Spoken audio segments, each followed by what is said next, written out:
नमस्कार, आयन भारत देखना शुरू कर चुके हैं आप। आपके साथ मैं हूं डॉक्टर अर्चना सिंह।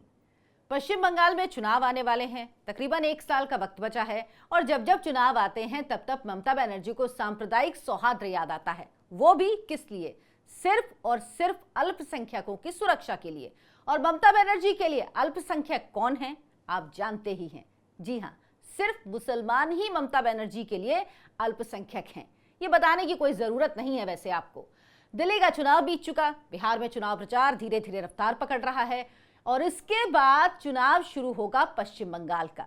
लिहाजा ममता बनर्जी अभी से संदेश दे रही हैं कि अल्पसंख्यकों के हिफाजत की जिम्मेदारी बहुसंख्यकों पर है, यानी मुसलमानों की हिफाजत की जिम्मेदारी हिंदुओं पर है।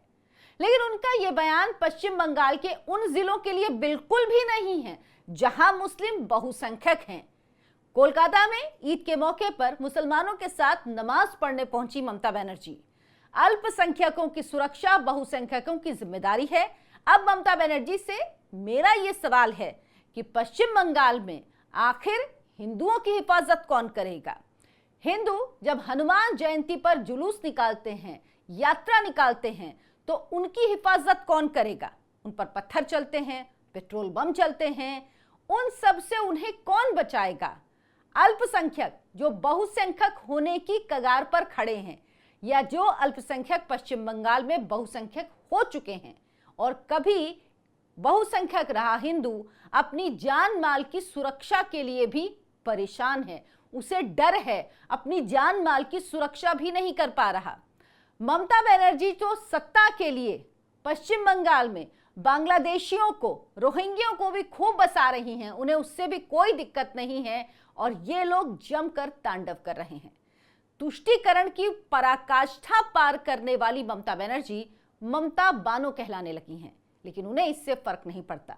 वो दुर्गा पूजा पर तो रोक लगा सकती हैं, प्रतिमा विसर्जन पर पहरे बिठा सकती हैं, जय श्री राम का अगर किसी ने नारा लगा दिया तो गाड़ी से उतर के उसके पीछे दौड़ जाएंगी, और तो और महाकुंभ को मृत्यु कुंभ कह देती हैं। लेकिन चुनावों में टीएमसी के गुंडे हिंसा करते हैं, वोट नहीं देने पर हिंदुओं को घरों से घसीट घसीट कर उन पर अत्याचार करते हैं। और ममता बनर्जी कह रही हैं कि अल्पसंख्यकों की रक्षा करो। डरा हुआ कौन है?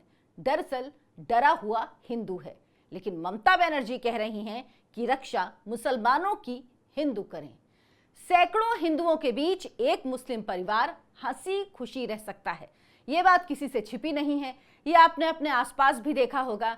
लेकिन 30 मुसलमानों के बीच 70 हिंदू सुरक्षित नहीं रह सकता, उसे वो जगह खाली करके जानी होगी। और ऐसा अगर आपके पास कोई एक उदाहरण है जहां पर यह संभव है तो मुझे कमेंट में जरूर बताइए। मैं भी जानना चाहती हूं कि ऐसी कौन सी जगह है जहां पर 30 मुसलमान हैं और उसके बावजूद भी 70 हिंदू रह सकते हैं।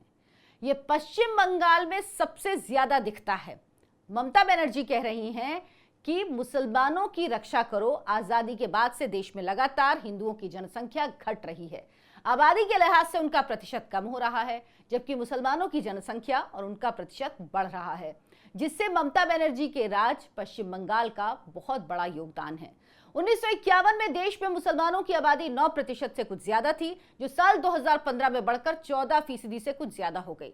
जबकि 1951 में देश में हिंदुओं की आबादी 85% थी, जो साल 2015 में घटकर 78% पहुंच गई।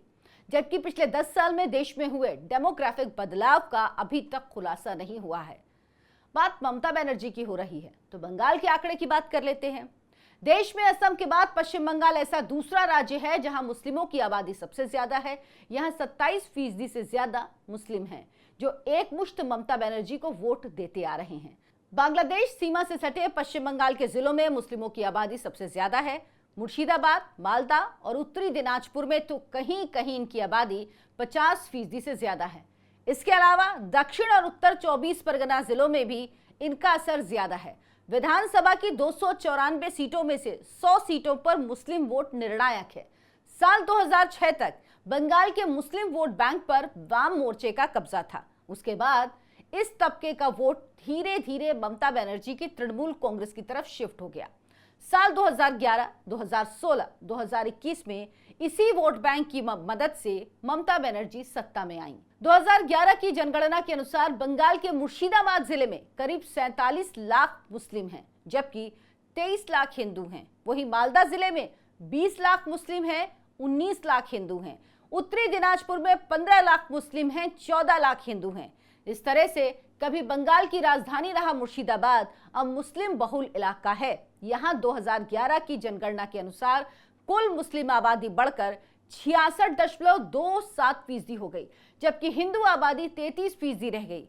बंगाल की कुल 9.5 करोड़ की आबादी में से 2.5 करोड़ मुस्लिम हैं। भारत में 1951 से 2015 के बीच हिंदुओं की आबादी 7.82% घट गई।